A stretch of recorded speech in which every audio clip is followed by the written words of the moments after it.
Unidentified anomalous phenomena. Unidentified aerial phenomenon. Who are they? Where are they from? And what is their intent? All questions that immediately come to mind with the mention of UFOs. A Pentagon report is detailing a dramatic increase in UFO sightings, more than 350 since 2021. Many of them are explained as being drones, birds, or weather events, but about half of them remain unexplained. There's a whole fleet of them. Look on the ASA. My gosh. They're all going against the wind. The wind's 120 knots from the west. Look at that thing, dude. This video taken by the Navy showing what he describes as pyramid-shaped UFOs flying over the USS Russell off the San Diego coast in July of 2019. The Pentagon has since confirmed that the video is authentic. Headline edition, July 8, 1947. The Army Air Forces has announced that a flying disc has been found and is now in the possession of the Army. Army officers say the missile, found sometime last week, has been inspected at Roswell, New Mexico, and sent to Wright Field, Ohio, for further inspection. Late this afternoon, a bulletin from New Mexico suggested that the widely publicized mystery of the flying saucers may soon be solved. Army Air Force officers reported that one of the strange discs had been found and inspected sometime last week. Our correspondents in Los Angeles and Chicago have been in contact with Army officials endeavoring to obtain all possible late information. Joe Wilson reports to us now from Chicago. The Army may be getting to the bottom of all this talk about the so-called flying saucers. As a matter of fact, the 509th Atomic Bomb Group headquarters at Roswell, New Mexico, reports that it has received one of the discs which landed on a ranch outside Roswell. The disc landed at a ranch at Corona, New Mexico, and the rancher turned it over to the Air Force. Rancher W.W. Brazil was the man who discovered the saucer. There's footage and records of objects in the skies that we don't know exactly what they are. More people are coming forward with their own sightings. Videos recorded by U.S. Navy personnel have added a new layer of evidence to the current national debate about UFOs. Right at that moment, I saw what looked like 5 lights flying in formation in kind of an inverted check mark.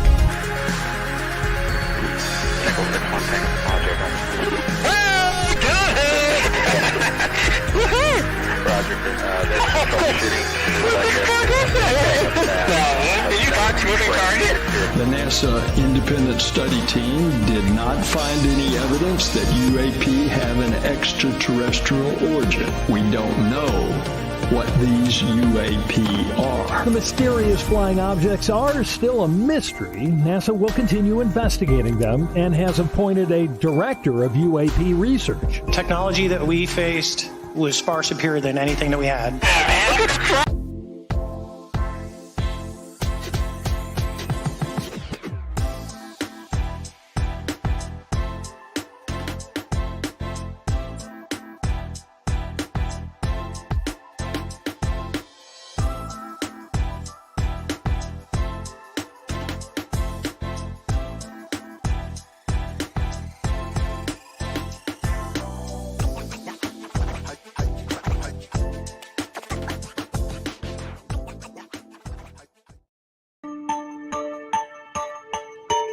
Good evening.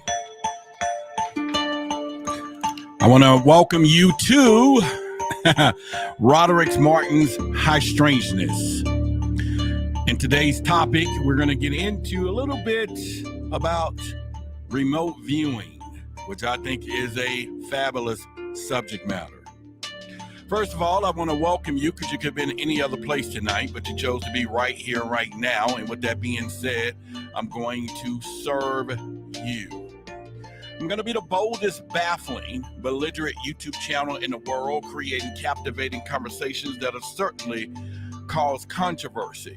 Before I do that, let me get my hospitality in well. I want to bid you good evening, good morning, good afternoon, wherever you may be in the 24 time zones that this show airs, because we're all over the globe now. The podcast is in 100 countries now, and as well as the YouTube channel. So we are making our stamp on humanity. Yes, we are. But in the meantime, it is Wednesday. And as you know, Freaky Friday is coming up. So make sure you be there for it, because we're going to be talking about this new zombie drug. that's out on the streets now. Yeah, zombie drugs, which is close to me saying about the zombie stuff, period. But let's get with it.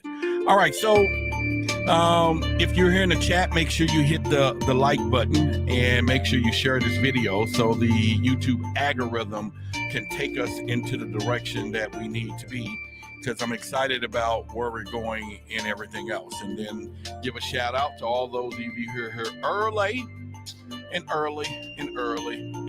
Yes. All right, so if we think about what we're going to be talking about tonight, what if you could see events unfolding thousands of miles away? Now, what if you could, maybe peer into the past, like without a time machine? Now, that is one of the promises that you would get if you were to go out and you're going to learn remote viewing, because people are teaching you these things. Now, I will say this because last year, or maybe year and a half ago, I started my training. I didn't complete it. I had a lot of other things that came up, because you got to have a clear mind and be able to concentrate when you're training and going to be performing remote viewing. So I just wasn't in a clear space in my head to begin that. And so that was a little difficult from there. But tonight we're gonna delve into it a little bit. We'll get I'm not teaching you it, because I'm not a trainer of remote viewing, but we're just going to have a discussion. Is it possible? Is it real? And if so, what will we do? And what will you do if you were able to have the skill set to remote view? There's always some stories out there. I've looked at some, I've read some, I watched TV documentaries where the CIA and all these different people have contacted people from the past, contacted people that were out in the jungle, that there was some type of crash and all of these things, and they was able to get the remote viewers to find these people. It's a lot of phenomenal stories. So where I'm going with this, you have the part where we, the people, or the community or humanity, we can learn this skill, but then you also have a military part to it, where they're now not weaponizing it, but they have used it to use for military operations. And so why not to learn all of those things? So I think it's pretty cool to get down to that. One of the things we're going to talk about, and I'll get into it in a little bit, is not so much as a literal definition of remote viewing. I think it has a lot of different definitions out there in a lot of different applications when it comes down to it. But I think for the most part is, what would you use it for if you were to look into using remote viewing? Now, how does it really works? It's a scientific remote viewing. It's slightly different from what we call modern military procedures. So we're going to get into what I call the SRV, which again stands for the scientific remote viewing. Now, this has been extended to enable two-way communication between a remote viewer and a telepathically capable being, such as aliens. I think a lot of people have used remote viewing to talk to aliens, to communicate. So it's not something that has not been done out there when you think about it. Another part of it is the military version of remote viewing was always passive. It was for data acquisition procedures, and it also was used for communication purpose in this particular fashion. So when you start thinking about the CIA, well, let me give an example.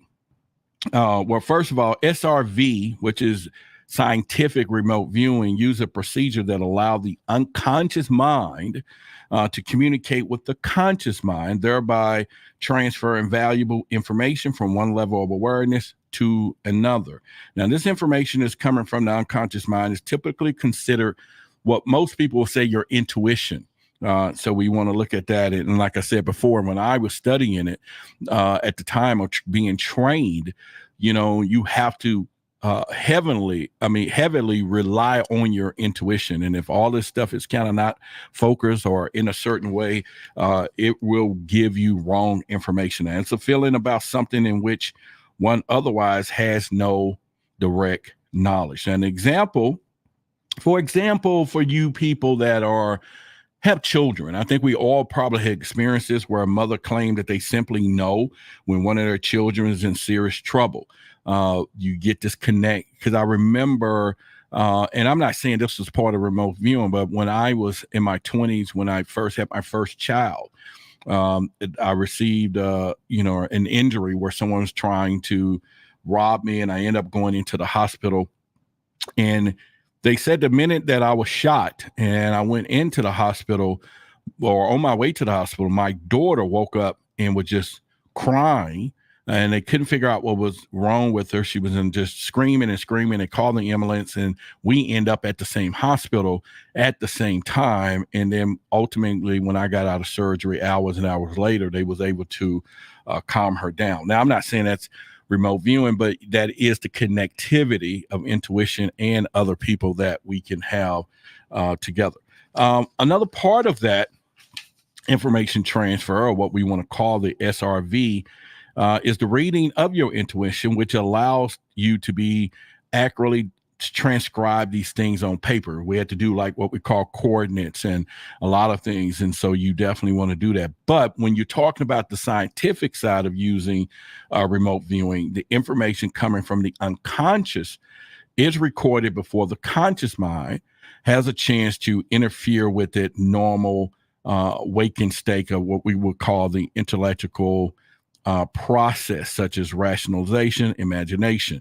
Now, I say this because that was one of the things that the teacher was teaching me at the time I was doing my training, was whenever I thought of something and whenever it came, he was like, you need to make sure that you write what you feel, write what your intuition and all that stuff. You need to do this really quickly so that you're able to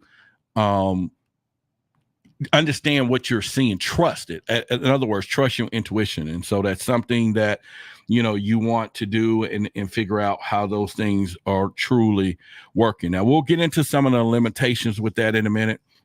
We can talk about a little bit about the historical origins in ancient cultures of remote viewing. I mean, this stuff has been done for eons and everything else. And so I think it's not something that's surprising when it comes down to it. Sonia in the World News says Richard Dolan's wife is a remote viewer, and she studied at the Monroe Institute.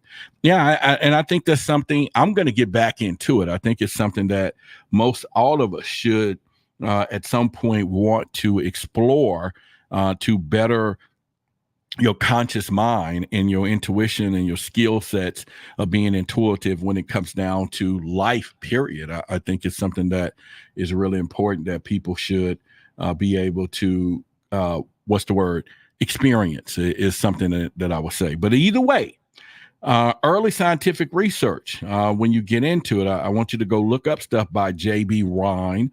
Go back, look up the Duke parapsychology laboratory, that they talk about that.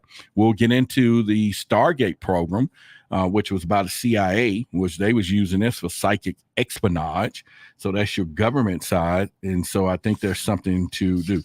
First of all, let me first give a shout out and thank everybody who's already here in the chat, but also to those of you who really help support some stuff we were doing. I know Jarrell was talking about earlier, he got his ebook, 400 books, okay?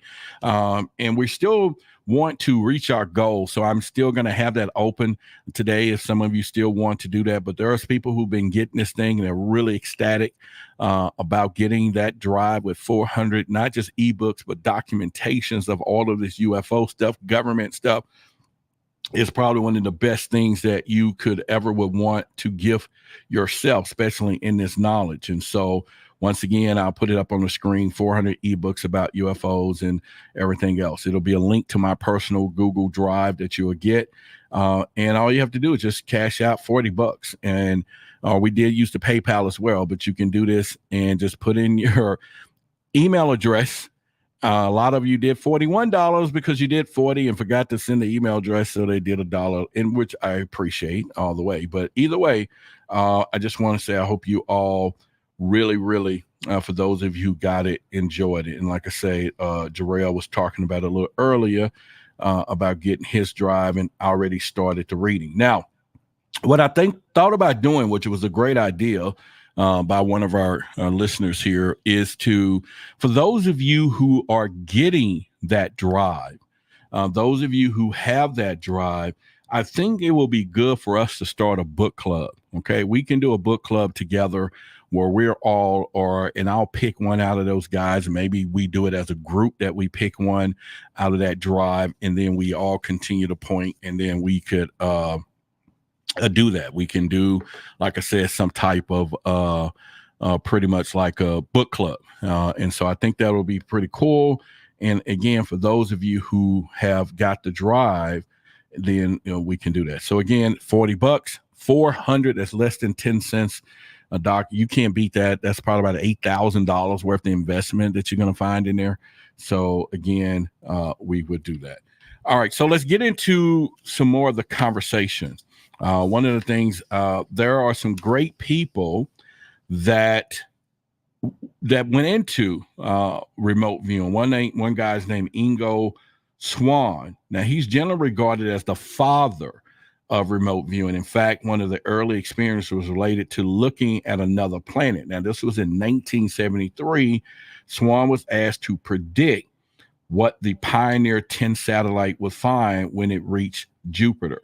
And he was able to do this using remote viewing. So you're talking something very powerful when you want to look at Russell Targ. Look up this gentleman. Along with Russell Targ, Swann specified 13 traits that the spaceship would discover months before it arrived. 12 of the 13 was confirmed from Pioneer's findings, including notable features of the ring around the planet. So you could see the power, or hear the power, of remote viewing that has been used throughout time, throughout scientific. That's why they call it scientific remote viewing. But there's countless of people that uses this in their real lives. Okay. And so I think, again, it's something that you all should look into from there and do it. I mean, please, you should do it. There's another gentleman by the name of Pat Price. Pat Price provided some surprising data, which he had a bearing on the issue of intelligent life beyond Earth. Now, as you could imagine, and you can see through right now, anything we're talking about remote viewing is going to tie into alien stuff. Okay, so that's where we're going to be going with this thing, and I think it is pretty cool. But anyway, Price indicated on his own that he had a psychology, that he had not psychology, but he physically seen with his own eyes 4 alien underground bases scattered around our world, and each contained a distinct mountain range. And so he was like, hey, the bases are here.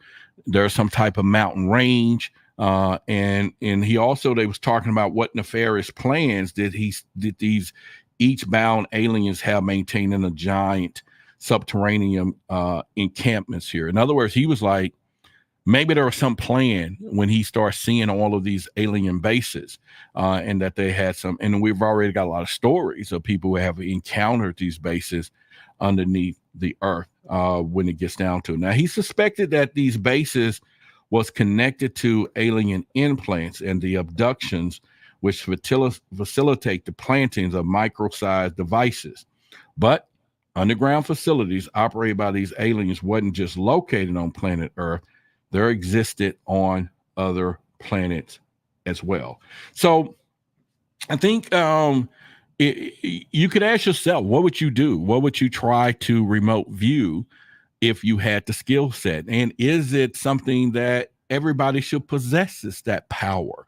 Who would abuse it? Would you want somebody looking in on you while you're doing some work, or maybe you're doing some housework? Maybe you're in the shower. I don't know if there's going to be that distinctive, but I've heard people and seen people say, well, they can see this particular cup or these grapes that I have on my desk, and truly step into the realm of doing that. I've seen stuff where remote viewing has contacted people that have passed on within some type of scenario and asked them, where are you, when the CIA and the Army in the Air Force were looking for downed aircrafts, in the jungle. So there was a lot of stories of them using remote viewing to do that as well. So anyway, there was another guy named Fred Atwater.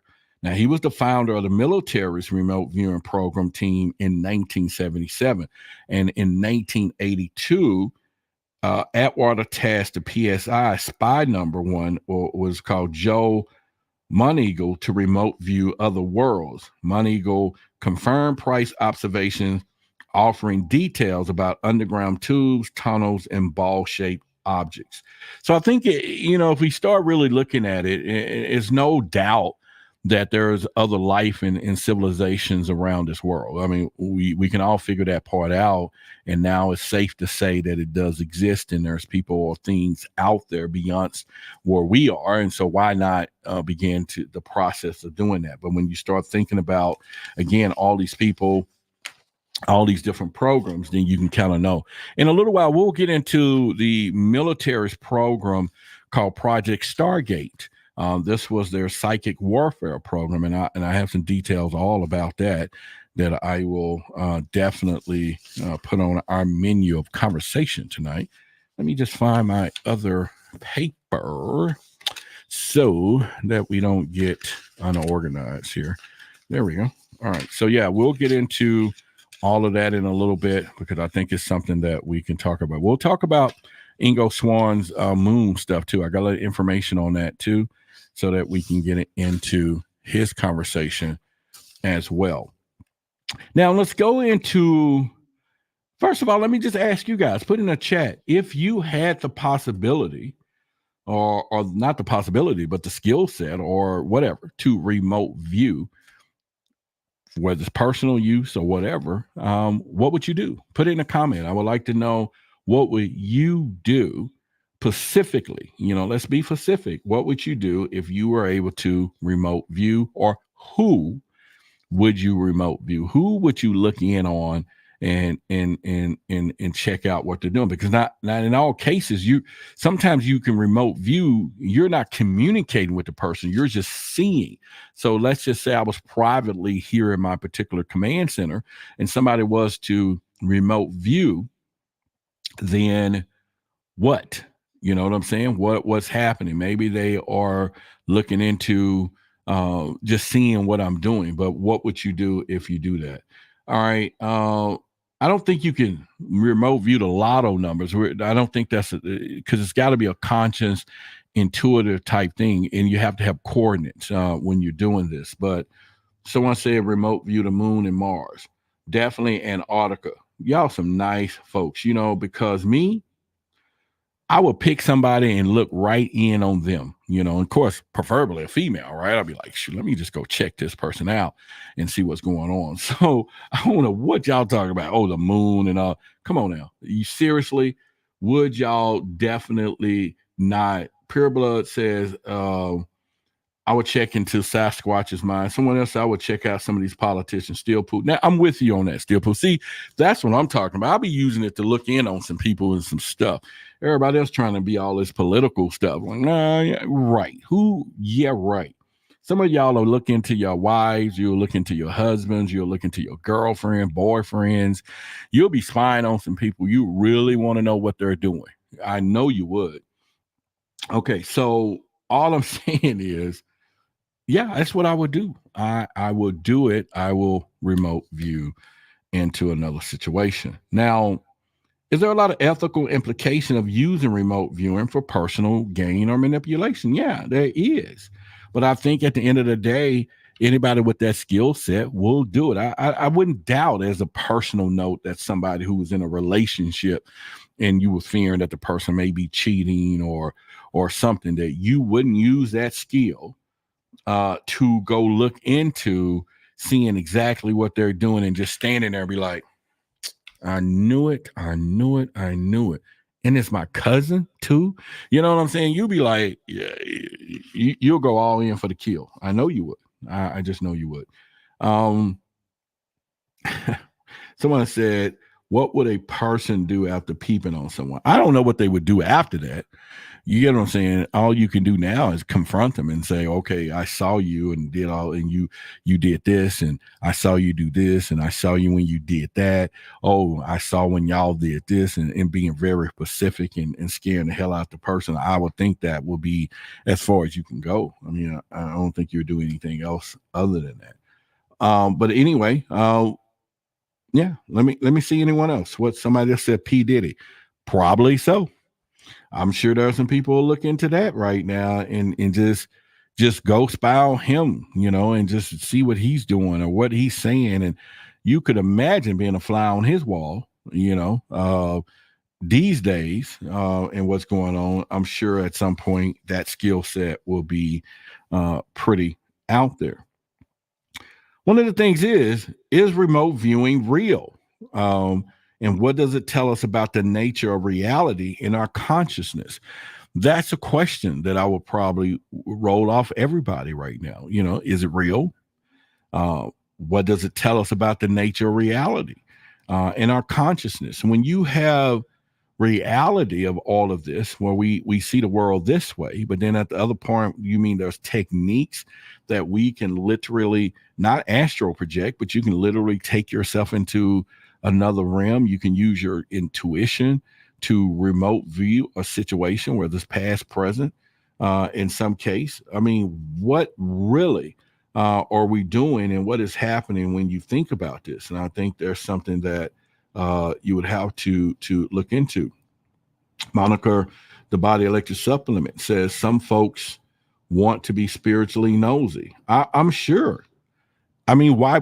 I'm just saying, I don't know about spiritually nosy, but I wouldn't lie to you. If I had the skill set and I wanted to remote view, I probably would remote view some people. I probably would. I mean, I just would. Who wouldn't?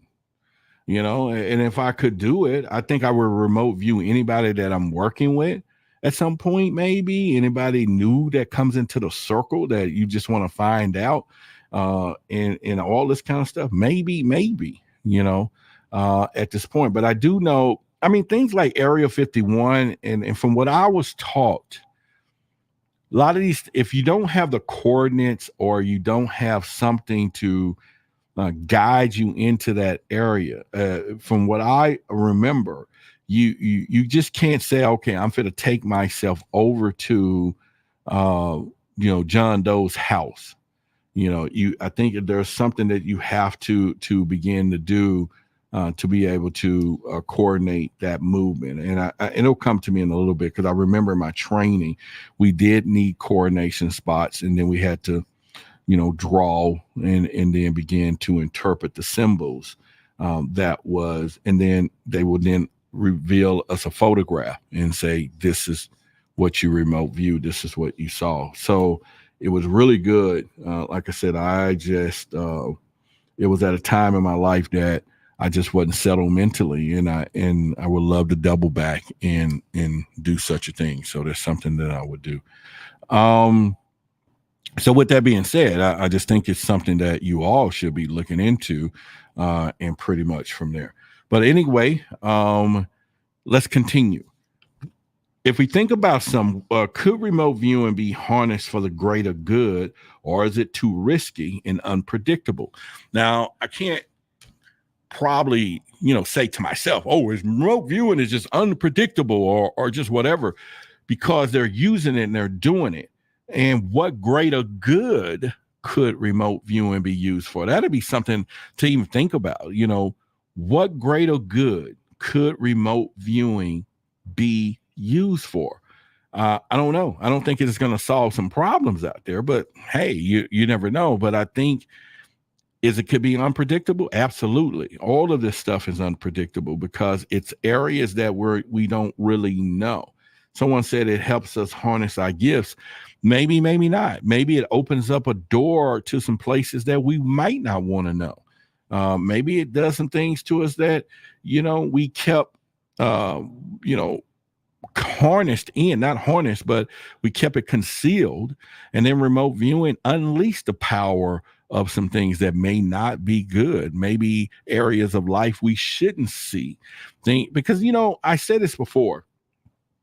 Now that I'm in this phenomena, and now that I do a lot of research and a lot of things, and every day you uncover something that makes you go, darn, what the heck was that? Or it makes you like, woo. And it's almost to say in some cases that whoever decide to wash our brains, whoever decide to wipe our minds, whoever decide to make sure we don't remember a lot of past lives or different stuff, it's almost to a point that they may have known the truth, and that there are some things we shouldn't know. There are some things we shouldn't see. There are places we should not go. There's dimensions we should not want to know exist. It's almost like there's the opposite side of the truth of knowledge is also something far more, that's incomprehensible. It could be something else. And so I think that although we run for our things, I think it's one of those things that we look into to say, okay, let's do it. We can pretty much go from there. Now, once again, like I said, I just want to show y'all in midstream. I know it's just off the cuffs, but let me just show you. We have now finished updating our Project Black logo. I just want y'all to kind of see what's going on here. There's a lot of knowledge in this particular brand and logo. Not only I added the equinox, which I will be explaining the sun and all this stuff to you pretty soon, the zodiac, and bringing it all to a point. So this is the third part of just saying that we are now complete. We're ready to start you on the journey of this. And so it's a lot of explanation. There's a lot of stuff to do, but I just want you to know it is powerful. And where we're about to go is very symbolic in everything else. And this is why I was offering the 400 ebooks, because I'm working on our first project. And so, again, if you can support it, I will want you to go ahead right now and get your copies of the 400 different UFO ebooks, cash out me or PayPal me and do this, because my goal is if I get, I don't know, maybe 10 more people or something, because I thought that's all I needed, but I need more. But if you get in 10 more people, if you can support this, and we will have our first event coming up in a few months. I'm just trying to put the systems together. I have had the meeting and put together Project Black reporting sites. We're going to have our own place where people can report, and eventually you will be able to go to that website and you can see things that people have already previously reported and click on it and add to it or whatever. All this stuff is taking just setup fees and getting people to help organize those things. The newspaper type site is going up so that you'll be able to report stories or read stories. I'll get some of you who are good and want to be part of that as editors, or maybe you have a column for your articles, and we can keep track of different scenarios. All of that stuff is we're probably weeks away, a couple of weeks, I should say. And so therefore, this is the final line. I need your support, and any and everybody, if you can do that, I'd be most appreciative. And like I said, if you want, or if you just want to make a contribution to it, you can just do that between, let me make sure I put this up here tonight. I think there we go. So you can support by the Cash App, or you can support as well through PayPal and then. But I'd rather for you to get some things for you. Our hotline is open now. I can't say Rick is going to be like a MUFON site, because MUFON got a lot of money and technology behind their sites over this time, but we could evolve to that with enough support. MUFON got a lot of benefactors that puts a lot of money behind MUFON, and definitely be something that we could do. All right, so let's go into a little bit about let's go into Project Stargate. Let's talk about that a little bit. Let me put this to the side, and we can do that pretty much. All right. So there we go. And I'll send that. I got that email, and I'll send that out. Appreciate the contribution. Sean is also a new member there. Thank you for doing that. For those of you, the PayPal. Yes. There we go. Appreciate it. When it comes down to remote viewing, she said will be abused if not controlled. Probably so. I'm not going to lie to you on that. All right, Diva, I'm not going to lie to you. I will probably be one of the people abusing it. I would probably be using it all day long. I will dare a woman say, Roderick, I love you, but I'm finna go to bed early. I'm finna remote view her ass. I'm finna be like, what? It is Friday, Saturday night. You sleepy? You tired? I'm gonna be like, I know that's sad. That's freaking sad. And I ain't the only one. I know some of y'all will be doing it too. You know what I'm saying? You be like, yeah, I'm telling you, she said doing it worse than we could. So anyway, y'all give a shout out to, Damon.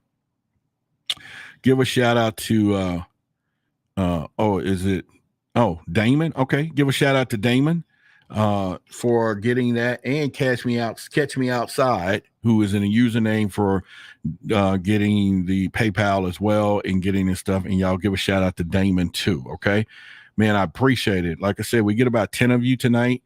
We'll be there, and we'll be part of the way, and then we may talk about it Friday, and then we will now be activated. So that's the only thing I can think of value to say, okay, less people can give and get something in return. And those of you who do get the books, we're going to start a book club. Okay.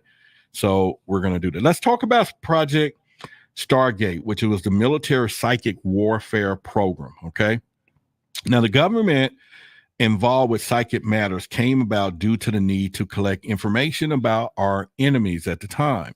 Now, this interest originated with the CIA in the 1970s, but the bulk of the research was conducted by the U.S. Army intelligence, beginning with a highly secret program aimed at training some of the best officers. Okay.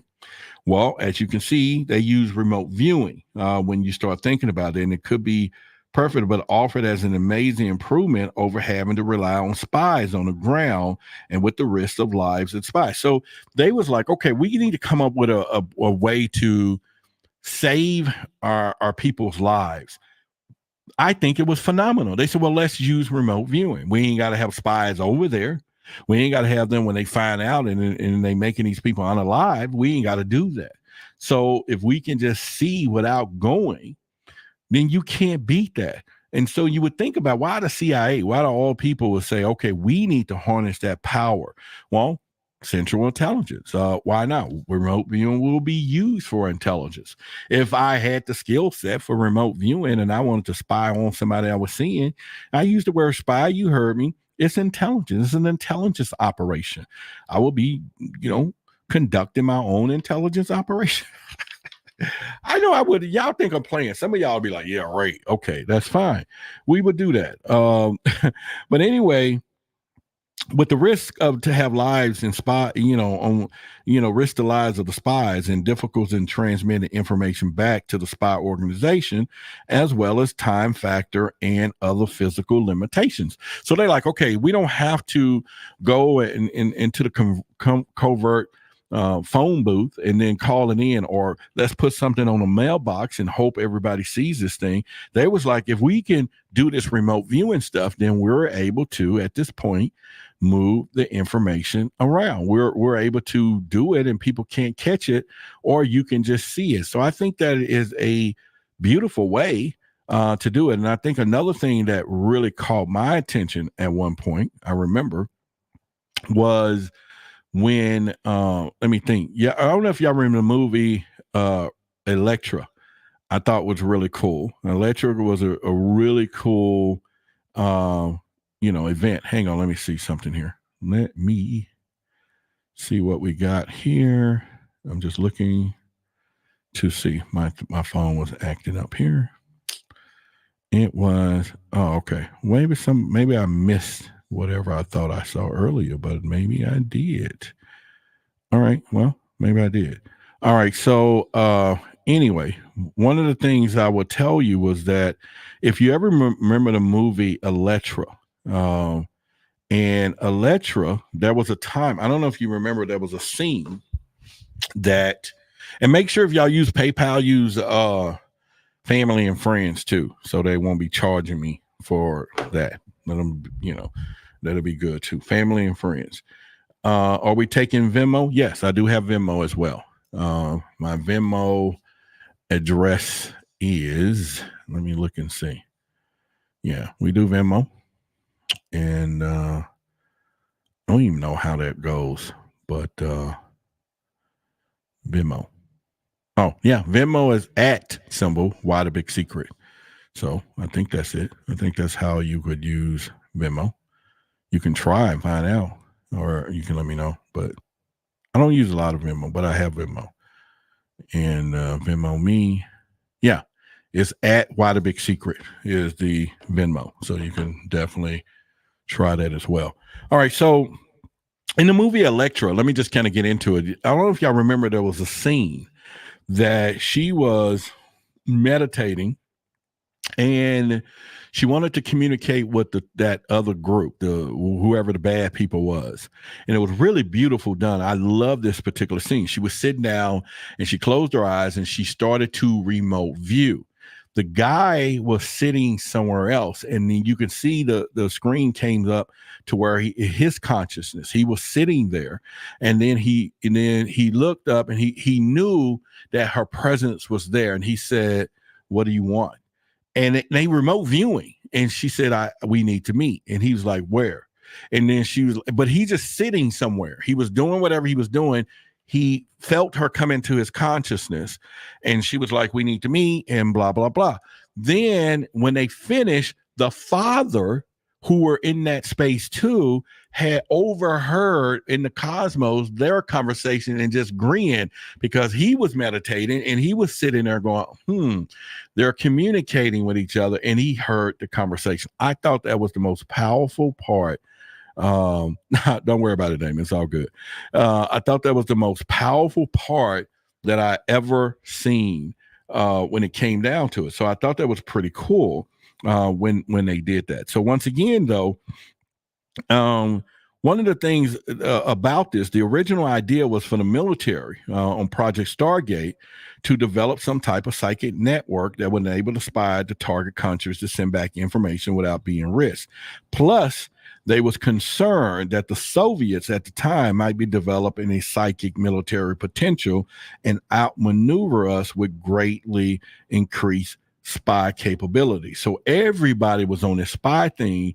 And now think about it. If the military knew, now we talk about this in the conscious space, but the military knew there was a military application to be used with conscious remote viewing, which let us know they already, like, when we talk about this alien stuff, we talk about all these secrets, they're in and on this stuff and they're protecting it.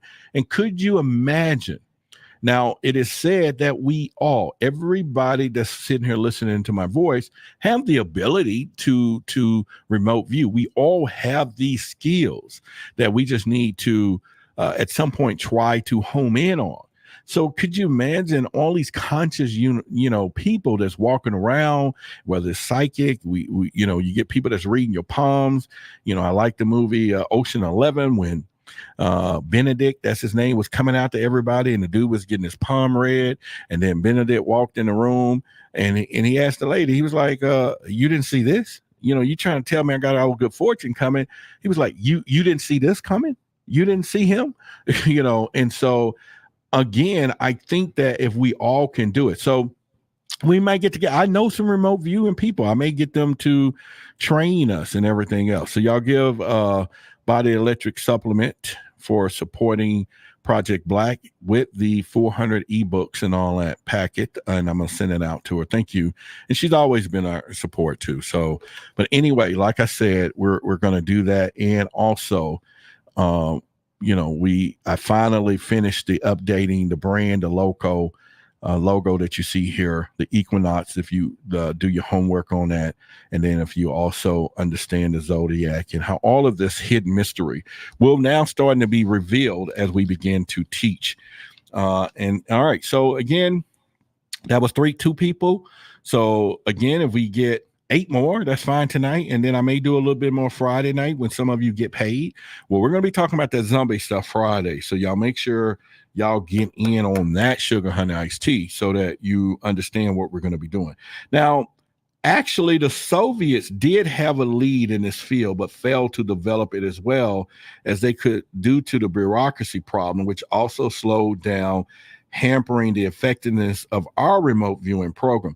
See, one of the things that you have to think about, which Lou Elizondo, he brought this up when he was first pressing the issue of disclosure when it came down to the UFO department. See, whenever you have these secret programs like the government spy programs or remote viewing, it still takes somebody to sign off on the purse strings. It does take some point of some congressional oversight in some areas, but to get the thing started, somebody has to vote for the funding. And when you have these politicians, which what we have today, that say, okay, we want to investigate the possibility of UFOs, alien contact, or conscious remote viewing, or all of these things, but not spiritually, but religiously, they can't go there.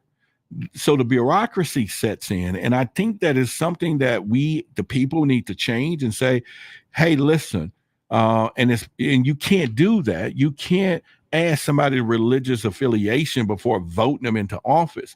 But if you start thinking about these highly sensitive programs that we're dealing with, and if somebody don't believe religiously, but yet we, the people, are trying to get more information, they're going to block it all day long, not because of the statistical data that's provided to them. They just can't bring themselves to signing a check and using people's money, whatever excuse they want to use, to investigate the possibility of all this unworldly stuff that they think in. And so it is pretty cool. I mean, not pretty cool, but it is fun, something that you have to think about that when it gets down to this. Another part about this is, again, I was just about to say it, believe it or not, one of the concerns on both sides was that remote viewers would get off focus and go after targets such as UFOs. And if there's something about UFOs they didn't want us to know. See, that was one of the things that they was like, no, that's not.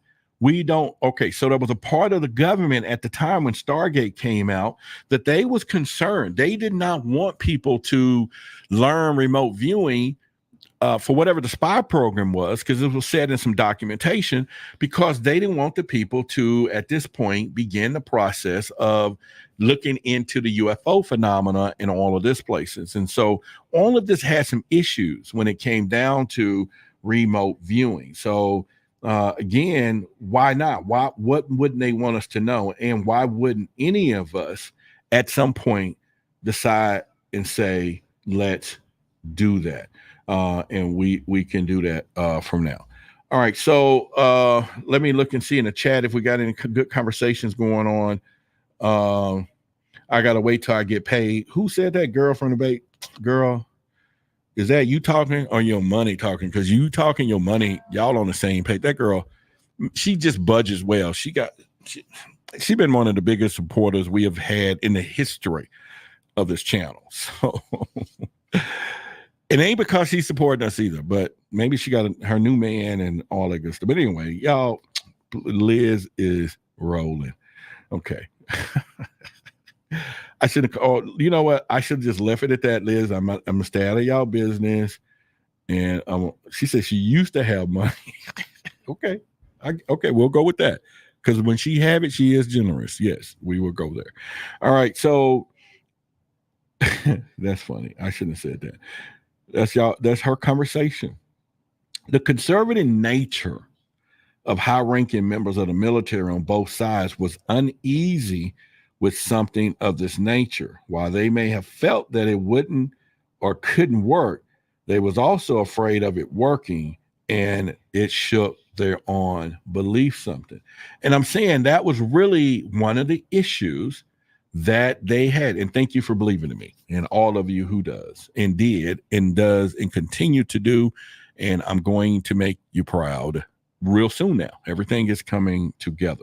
So when you think about the what if it works, and you never think about that though in a military room, and somebody come in and present them the capabilities of, we're going to do some remote viewing, or we're going to do this, or we're going to do that, and then they say, like, what if it works? What if this works? And that there alone is one. And you remember, even in the start, it's funny too. remember in the Stargate series, or not the series, but the original movie Stargate, they sent the colonel there because he wasn't there in case the Stargate didn't open. He was there with that nuclear bomb in case it worked. And they was like, you go if it worked and you shut this booger down, because some people think it works, some people don't. But we do not want to find out that it actually worked and then something or someone can come through this thing. So he was put there to prevent, if it works, to execute his plan. So you can think about that. And I think it was one of those things, just pretty much. So anyway, I think it's, and let's give it, for example, a high-ranking civilian political appointee serving directly under the Secretary of Defense began to object strenuously during a top-secret briefing on the subject of UFOs when the matters of alien technology and psychic information was raised. The official asserted that the information was not supposed to be known by any humans until we died and learned from our heavenly source. Now, this is somebody who's under the Secretary of Defense. And we had a lot of people. Remember, Lou Elizondo was saying there was a lot of people that was taught and this is where we had the problems now, by the way. And this is no different than in your family and your household when somebody don't believe into the UFO subject matter and they decided they're just going to block it. I went through that with the she-wolf, but imagine on a political grand scale, and then saying, I need you to sign this paperwork so that billions of dollars could be poured into this program. Now, apparently, the Soviet situation was no better. Their official was spooked by the subject as well, and then their program remained underfunded. So this is something that we definitely want to think about when it comes down to this, and even yourself. So, but then, like I said, there's a lot of people out there that's teaching remote viewing. In fact, there was a few books that Reverend Carter sent me the other day, that he was talking about remote viewing. Let me see if I pull it up for you. Me and him was having a conversation over the telephone, and he was like, here are a couple of books that you need to look into. Yeah. One is called it's Cosmic Explorers and Cosmic Voyagers. This is good. And then there's a book called Remote Viewing. It's on Amazon right now. And Remote Viewing Secrets. It's a handbook to remote viewing. And so it'll kind of teach you a lot of that stuff pretty much. So I think, again, if you're going to venture into it, you can do it. So like I said, when you start thinking about the bureaucracy behind remote viewing and with some of the politicians, and so we're talking not just in our country, but other countries, they always like, we don't want to play with this. And for them to think, okay, this is not something we're supposed to see while we're here, but we're supposed to wait till we get to heaven. That's a whole nother story when it comes down to this. But the Army took it over, and we're talking about Project Stargate, and one of these special Army units was codenamed Detachment G, which would stand for Grill Flame. This is the covert Army name, and it did not appear on any organization schematic for the military. So Detachment G was assigned the original task of investigating using psychic techniques to penetrate most secret military projects of the enemies of the United States. So all of a sudden now somebody else said, we'll take it over. And we also got a compartmentalized place that we can hide this stuff. We can hide the secrets and put this on here. So people, what I'm saying is we're dealing with stuff like this on a daily basis. We're dealing with the fact of remote viewing, and can we as people deal with it? And again, what are the limits of human perception? Can we train ourselves to transcend them? So that's the question. And give me a yes or no answer. I just want a yes or no.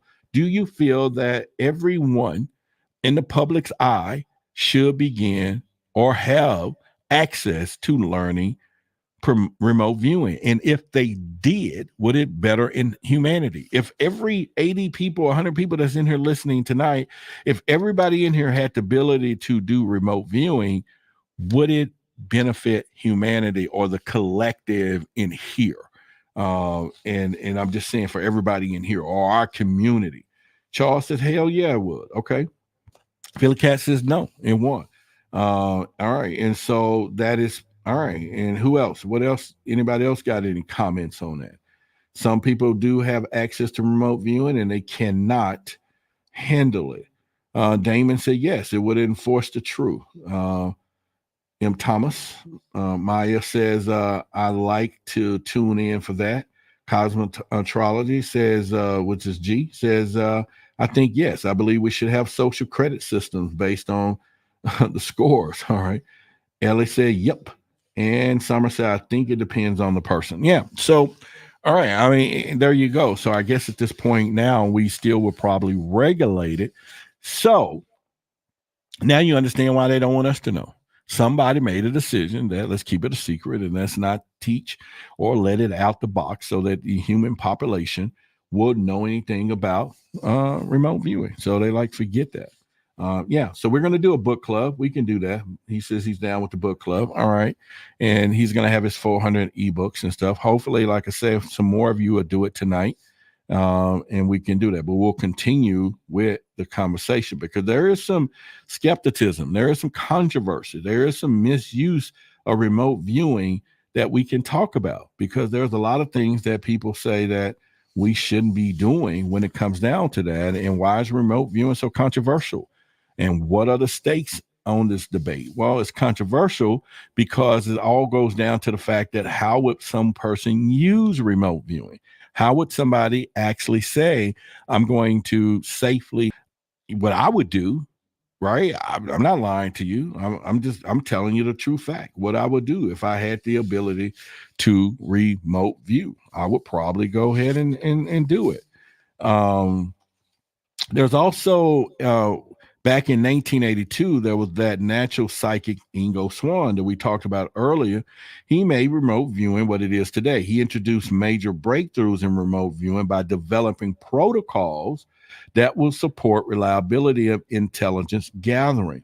Swann also made discoveries over many years that he was participating in extensive experiments being conducted at various scientific institutes, including the Stanford Research Institute. He developed a form of remote viewing that was based on the use of geographical coordinates, and this form became known as coordinate remote viewing. That's what remember I told you earlier that when I was doing my remote viewing training, I was being trained on using the coordinates of remote viewing. And so that was where we would get these coordinates and then you would then go and try to take yourself to that locale, which was really specific when they had crashes out in the jungles back in the day. And they couldn't find these downed pilots in Vietnam and all this stuff. They would literally go in remote view and find these people. Now, what was so different about it is that some of these people, they would locate them right before their death or actually went back to the time of death and remote view in time. Now, that was a little tricky there, that you can go and remote view back in 1942 at the time of somebody's crash and literally talk to them at the crash site or their spirits or whatever it was. So I think all of that is something to look at as well. Control remote viewing. Yeah. So another part of this, well, they call it coordinates because that's what I was learning, Sean. So it is not controlled. It is the military term is coordinates because, but once it got out there, they may call it something else. But definitely when I was training on it through the professionals, it was CRV. The military uses coordinate as well. So just kind of look into it and there may be something different. And then that's when it became scientific. So remote viewing has evolved into an art of science through the striking history of progression, refinement, and use for remote viewing. In 1980s, here's something hip you to, the primary innovation of modern military procedure over coordinate remote viewing was that the restricted need to use geographical coordinates was eliminated. And now the government is out doing remote viewing business and private companies are doing the same thing as they use this to for military development. So now there's people out there, companies, who are using remote viewing. And I remember, and this is just me saying this, I can't tell you this is happening or happened or not. I remember when I first started to do or building that relationship with Forbidden Knowledge. And somebody else was on the phone with me one day. He says, Billy's going to remote view you to check you out first. And I was like, huh? And he was like, yeah, he's going to check you out in pretty much. And I have never talked to Billy to know if he's doing that anyway for anybody or any time. But whoever the person I was on the phone at the time, 3 or 4 years ago, was a fan of Billy's. And at this point felt that somewhere along the way, Billy would remote view anybody that he was going to do business with so that he checked them out, which is cool because I'm doing business with him. So obviously he didn't find nothing nefarious about who I am and what I do. But the other part of that was supposedly at that time by this guy. And I think about it too, because I would do the same thing. I would definitely use the skill set of remote viewing to check some of y'all out, you know what I'm saying, and say, okay, let's do it. Let's put this together and see what is all going or what is all made of. So I'm not against it one bit. I think it's something that, again, I would do in a heartbeat, checking out what's going on and seeing, again, what's going on with people or the people whom I'm working with. And so I think it will be, worth it for somebody to say, okay, let me look into this right across the bat. Why not? Why not look into it from that manner or pretty much. All right. So another thing was, like I said earlier, I got into a little bit of how remote viewing actually worked. And I talked about that early on in our conversation, but I have some more stuff. There was limitations to remote viewing when it came down to reviewing these aliens. And a lot of people were doing this. Now, one of the things, when they started thinking about the scientific remote viewing, the information coming from the unconscious is recorded by the conscious mind, and it has a chance to interfere with normal waking state in intellectual process, such as rationalization and imagination. I said this earlier. So parts of the protocol were very similar to picture drawing, which is what I was doing, and remote objects that have been described in literature on the subject. Now, these picture drawings were very crucial at the time for the first and third stages of SRV, which is scientific remote viewing. And the remote viewers are trained to decode these drawings in an abstract basic information.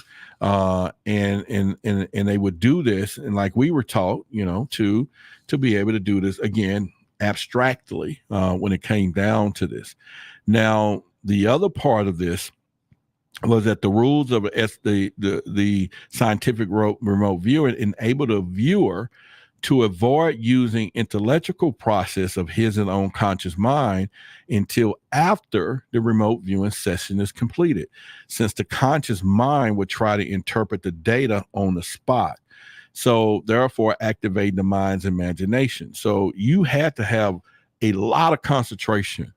And again, that's one of the reasons I stopped doing it, because at some point I was just dealing with so much, I could not maintain a clear head and clear mind when it came down to remote viewing and all this. It was very impossible to do. And so I thought that was something that was really, really interesting when it came down to it. So the experience also have shown that this seriously compromised the accuracy of the data, which the untrained natural psychics are generally not reliable remote viewers. So at some point, you do need to get the training. You do need to be able to concentrate on this across the board and try to do this. But again, analyzing that data until after it's collected is the most important characteristics of scientific. So we used to get the data, then he would tell me to analyze it. And at that point, sometimes you start looking at something and then you're changing. And he'd be like, no, just stay with your intuition. And usually when that's happening is because I'm on point close enough to getting something right. And then all of a sudden my imagination and all that kicks in and it alters the whole drawing of the remote viewing. But if you stay in that realm and just follow your instinct and your guts and all of this stuff, and whatever pops up in your mind first, whatever pops up as you start doing this, then you will definitely begin a process of understanding it. Now, when it comes down to what most of us want is what if we want to remote view the aliens, right? We all want, why not? And they do that to us, they're checking in on us in our minds. And so, remote viewing in the Sigma of a uniform of an ET, this guy, he could tell that the uniform was white, but had to spin. And a lot of people will say this. A lot of people will say, well, they remote view those little triangle or triad in Sigma. And this was something that you would hear a lot of stuff. Body Electric has a question. I'll put it up on the screen. She says, do you think being clairvoyant, remote viewing and astral projection is a part of the same skill set? I don't know.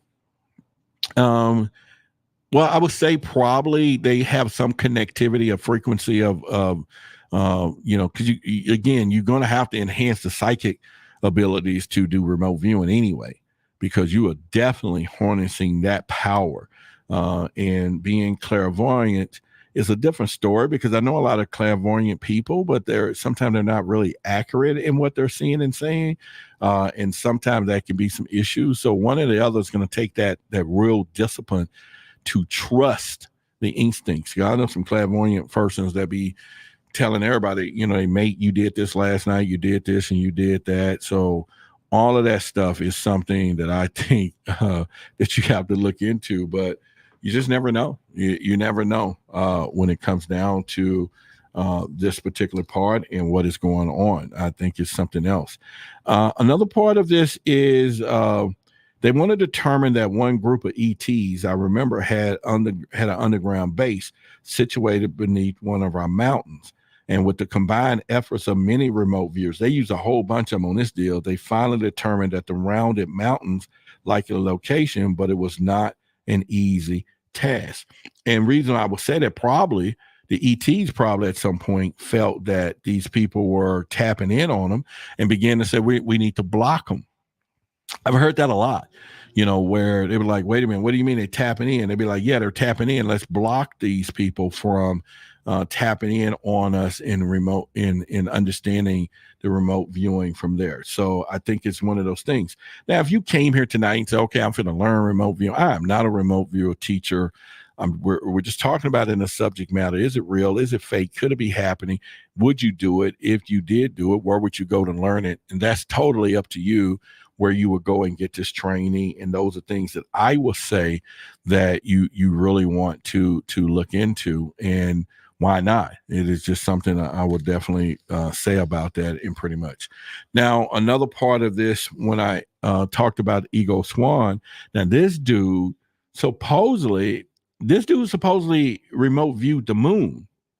Yeah, this guy supposedly remote viewed the moon and several targets by a man named Axelrod. If you ever looked at him, I'm sure Nicole and them found some stuff out about him, but they was working for the U.S. government. Axelrod's tasked Ingo with a series of moon coordinates. So he said, here's the coordinates. And remember, at that time, how they was doing remote viewing off of coordinates. And he says, unknown to Swan, the targeted moon coordinates, about 10 different locations, would bring him mind to mind what he soon realized was an unearthly extraterrestrial presence. So the ET realized he was being remote viewed. And the same thing when the guy in the movie Electra, when he was sitting there and when she started remote viewing, and he was just sitting there, and he said, he got this look because he knew, and he just looked up and said, what do you want? And I thought, again, that was the most coolest thing. He was and they was in the subconscious world. He was just sitting down, and he said, what do you want? And she said, I want to meet. And he's like, where? Well, why? But same thing. I've had people that called in to our hotline that explained to me of stories of them doing astral or remote viewing, getting to a point where they went in an extraterrestrials, or it was like reptilians or something, that when they tapped into, the reptilians looked at them somehow when they made the connection. It's like, what are you doing here? Get out of here. Like you're spying on me. Get out of here now. And so I was told that story about a few people. So I thought that was pretty interesting when it came down to that. And so again, there you go. It is possible. But when they was talking about the thing on the moon, Swan said he saw with his mind's eye craters and darkness, and he decided that he must be seeing a hidden side of the moon, and that side always faces away from Earth. And this is where people start talking about the dark side of the moon. This guy supposedly remote viewed to see the dark side of the moon. Now, the key to it again is somebody been able to remote view it and never been there. They've been able to remote view, but never have seen none of the places there. So I think that was pretty interesting when it got down to that they was able to do such a thing in pretty much. And so who knows? I will say that's pretty weird, but they were able to do this. But confusion was set in when he realized that he was seeing intelligent activity. Swan was, he was like, wait a minute, I really see this is real. There's intelligent activity on this moon. There is structures here on the moon. And this is why we have now gotten people in visualizations of something that do exist there because of remote viewing stories, because we ain't been there on the other side of the moon. But how do they know? Well, once again, people have remote view. And so he also said in depths of the crater, he also viewed a green, dusty haze lit by the banks of artificial lights mounted on a very large, tall towers.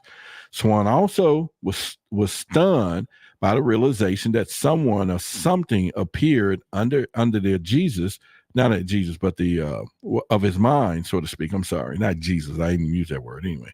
Under his mind's eye, to the building a base on the moon. And he had been inducted into an interplanetary operation brought to Mr. Axelrod underground facility. So this guy got into a place where he wasn't supposed to go. And all of a sudden, it started messing with him all across the board. So I thought that was pretty cool or crazy when it comes down. And so he also was talking about, he decided that Axelrod and the company had been given a task to spying on an alien moon base because of the extraterrestrials have been less friendly about the conventional human curiosity. So here it is. What they're saying is that the big secret keepers got nosy as FUCK. They got to a point where they was like, okay, since the alien is not going to tell us anything, let's use our power of remote viewing and go check out the moon base. Let's go check out this thing. Let's get this power together and do this. Now, would be some true spying. This will probably be a true cosmic violation of privacy. If all of a sudden the alien is saying, we don't want you to know, we don't want you here, but then you're going to go and use your technique and your talents and people to come and remote view me, and they're like, the hell with that, and so I think that can cause some issues, and that probably would cause an issue where all of a sudden everybody's mad at something and they don't want to hear it. They don't want to hear all of that. They're like, no, forget that 100%. And we just look back on it and be like, okay, no problem. So there you go when it comes down to that. Now, there was a lot of predictions made when it came down to remote viewing. And I have a few different ones here. There was a lot of people making predictions, and there was definitely some climactic changes coming. There was the fundamental driver of this whole thing is the number of people on the planet. And if you go out 30 and 40 years, population problems become very severe. A lot of remote viewing was looking at how the world was going to change. They was talking about running out of food, and there are famines in various places. And they were saying by 2075, which is another 50 years from now, we was going to have this Mad Max scenario. And that's what some of them are saying right now. Political system's going to fall apart. Now, we've heard of these things. They're also saying that roving gangs on the surface. And it's kind of weird because all of a sudden, like I've told you before, we've had all these wealthy people decide they want to go and purchase bunkers and take themselves underground. And maybe not them, maybe the next generation, their families and all of this stuff. And they were saying that they also was talking about in 250 years in the future, the only inhabitants are people in underground bunkers. I just said that. That was funny. But anyway, the rest of the world will be barren at this point. 300 years in the future, the earth is going to be terraformed again by humans slowly coming out of those bunkers. And then 400 years in the future, what they call the Garden of Eden, humans are much wiser, much smarter, much more careful about their environment. And then they have not gone more than 400 years, that Robert Monroe says others have gone out as far as 1,000 years to see in the future, and they found a completely reborn planet. And so I don't know if that's scary enough, but once again, if people are listening to the future of these people that's remote viewing, then that explains why we have these push for the bunkers and all of this stuff, because obviously they know. But all right, so if I did have Rick Ross's money, if I did have Mark Cuban's and Mark Zuckerberg and all the money, yeah, I probably would start the process now and start building the bunkers now for my family in the future, because I already know. Why not? What else am I going to do with the money I got left anyway? So why not start preparation process of putting things together so that your family and all could live and do things in the future? So I think that would be probably doable. It probably makes sense for them to do that, I would say. Once again, they also said that humans completely reoriented with the world, regardless of their role, and not users and abusers of the planet. And supposedly now, all of a sudden, 1,000 years from now, we turn into caretakers, and the changes that are going to happen are going to be gradual and near future of humans. Is one of the most exciting things. Now, I've said this before when I start looking into all the historic stuff when it comes down to cosmetic, events and extensional level events, and, all the big resets and stuff, thousands of years, humans that was here before, humans that came back later, all these different changes and everything else. And so who knows what is happening? But all the stories that I've read, it was all about the atom, all about atomic bombs and weapons that these humans, we began to invent and then use. So if history was to say that this was happening repeatedly, you think they would figure out a way. And so we're just going to not give them that chance to harness those powers of doing that. So I don't know. I think it's something that we could look at with all of that. So, it is something that we will decide to look at. All right. So we got Courtney in the house. Y'all say hello with the greatness of my sister there in the house there, pretty much. But once again, when it comes down to psychics, and like I said earlier, the connection between that and remote viewing, how the government has militarized this particular techniques, can we do it? And what are they looking into when someone can say, I can look into the future? And that'll be a question for Courtney or people that are psychic, or you actually, when you did my going into, I don't know if it's Acoustic Records, but whatever you do, is it remote viewing that when you are looking into or speaking with family members or people that has passed on and all of this stuff? So what will be a technique that you could call that when you're doing your readings and all that? So I think it's something that you can look into, and people can kind of to try to make an understanding when it comes down to that. Let me see if I got some other questions for y'all. So I think for the most part, we're looking at is there not just so much of the limitations when it comes down to this, but at the same time, as we had discussed earlier, is it something that we should be careful about? Is it something that we want to push the narrative? Do we really want people out there remote viewing? And would you yourself abuse remote viewing if you could? Like I said, for me, would I spy on some people? I don't know. I probably would. I'm not gonna lie. I probably would just look in on somebody and be like, hey, what's really happening when it comes down to this? And the other part of this, can we really, why is it a controversial thing? If people have the skills to do this remote viewing, why would they consider it being controversial in the first place? Maya said I wouldn't abuse it. Okay, that's cool. Yeah, that, at this point. And we do go through the records of different dimensions. Okay. Yeah. And so I'm just saying, I think that I don't think a person listening to this tonight, if you had the ability to remote view and you was in a relationship and you suspected your person of partnership was probably not doing what they're supposed to do, or they wasn't home that night, and you haven't heard from them in hours and all of this stuff, would you not try to remote view them? From that point of view, I just think it's one of those things, that we will look into, and I would probably say and guess that a lot of people would probably use the power of remote viewing and check in on somebody and say, hey, what's going on? Checking in on cheaters sound like a valid reason to me.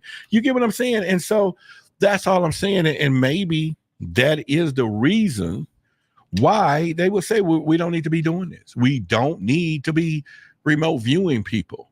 Maybe that's the reason, period. Absolutely, period. What's going on. So I think it's one of those deals to look into it, to say, okay, this is what's going to go on.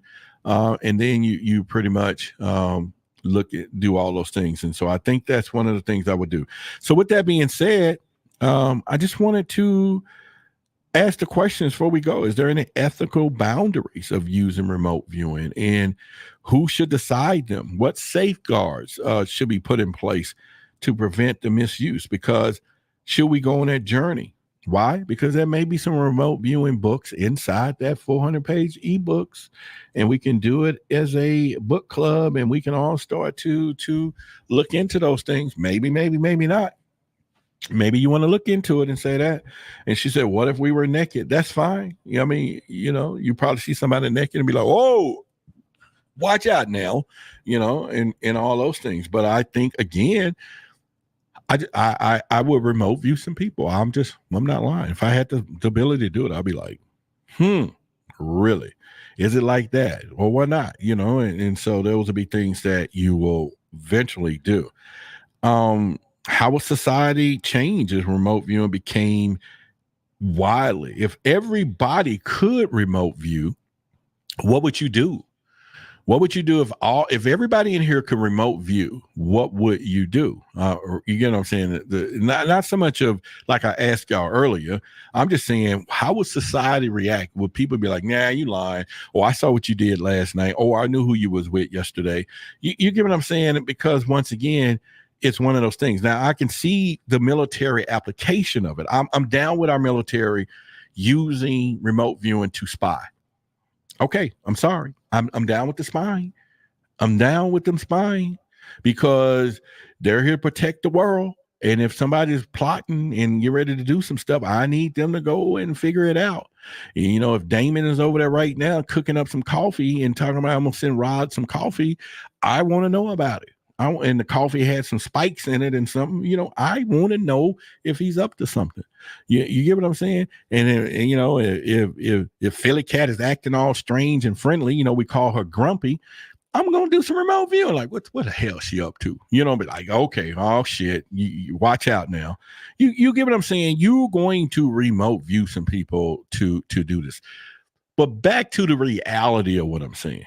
Each and every one of you have the ability to remote view. All of you do. You all have it. And like I said, I studied it. I lost the ability to concentrate because at the time financially and all kind of stuff was going on in my life. And I just could not concentrate when it came down to it. So I was like, okay, let's think about it and let's see what we're going to do with it. I don't know. Right. From there, but I think it's one of those things, when you look at it. Let me look and see what's going on in the chat before we get out here. You can also purchase VMO. Yes, you can. All right. So as we get ready to come to a close tonight, Friday, Freaky Friday, we're going to be talking about this new zombie drug that's out. Okay. So I'll give you a preload to it so you can kind of do some research or something. So we can do this. And pretty much, but we're talking about remember we talked a lot about zombies. I've been talking about this quite some time. Now Nicole had done some research. I'm doing some research. I'm sure Selena have some information, but we all will be talking about this Friday in conversation, although it's a drug, but all of this, but the fact that it's called zombie, it's making people act like zombies. and all it has to do is what we call mutate at some point. So we'll get into the detail of that. So make sure you all are ready, because that is a deep ass conversation when it comes down to this stuff. And okay, so let me do this. Let's do this. All right. Oh. All right. All right. Yeah. And so I'm just saying, when you think about all of this, it is something real. It is something that's pretty much from there. And somebody stick with your dispensary. All right. Summer says, Mr. West, when he was dressed as a Bush spying on Kim, I don't want someone thinking that it was me when I was doing remote viewing by line. I'm just saying, I do not think that not a person in here wouldn't remote view on somebody. I don't care what y'all say. I know you would. You'll be checking some folks out in a heartbeat. Monica says you definitely have to develop mindfulness practice, Roderick, to start remote viewing. Yeah. I mean, like I said, I was good at it for a while. I was in the first, second stages, and I was doing really good learning. And it is, like I say, it's a wonderful thing. But I'm going to, when I met the person in the mountains last week that I was telling you about, one of the questions I asked her was about remote viewing.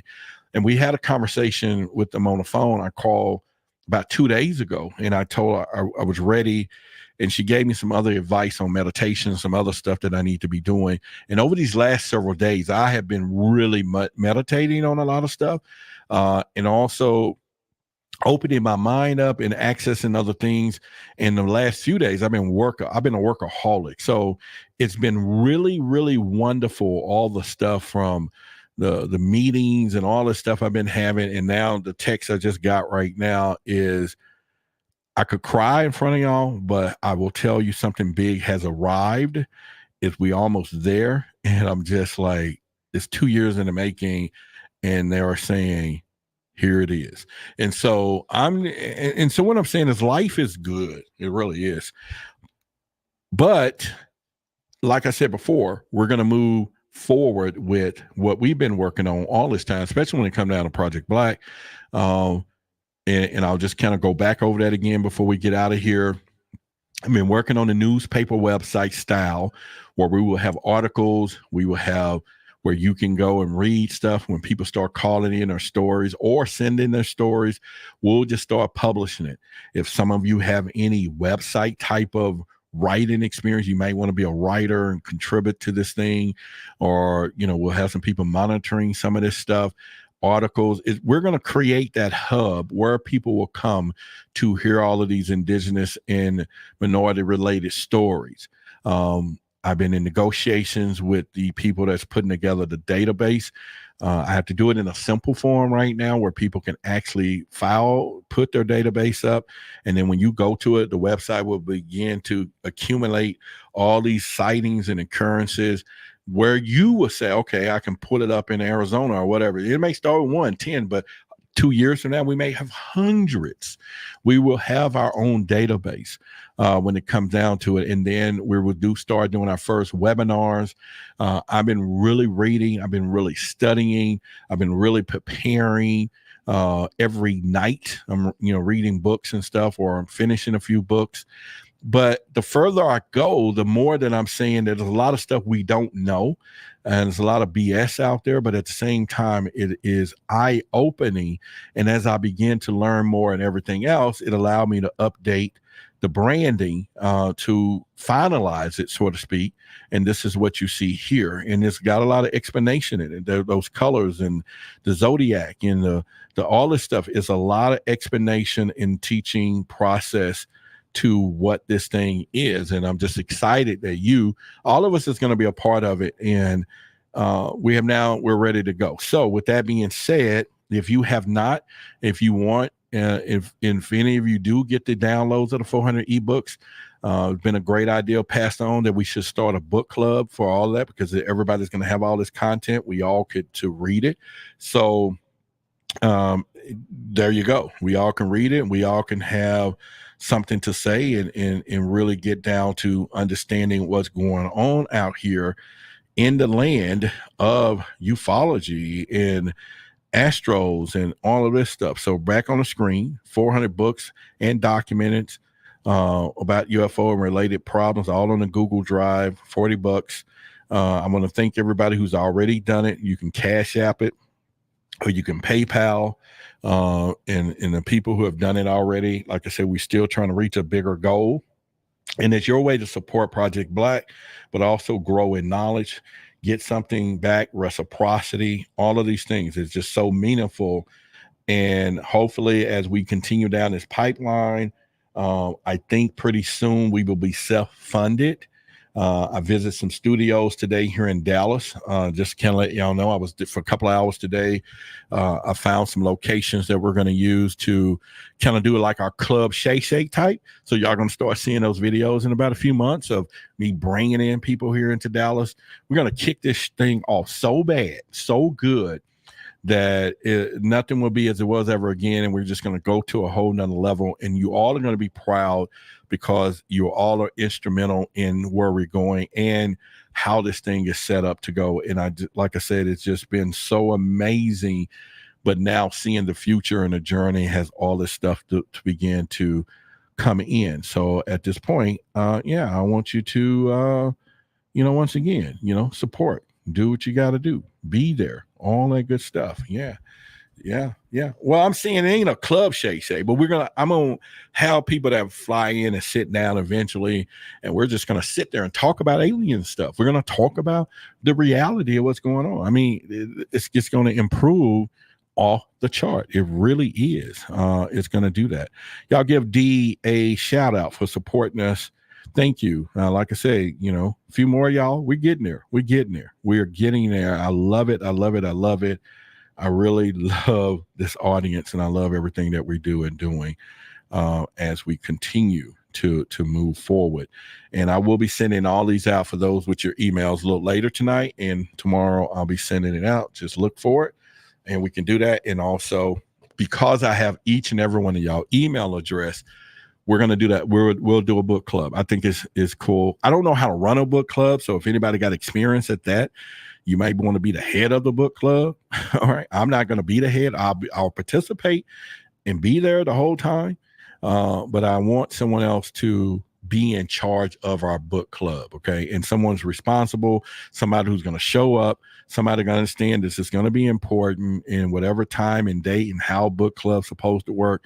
I don't know. I really don't. So I just want to initiate it. I want to be a part of it.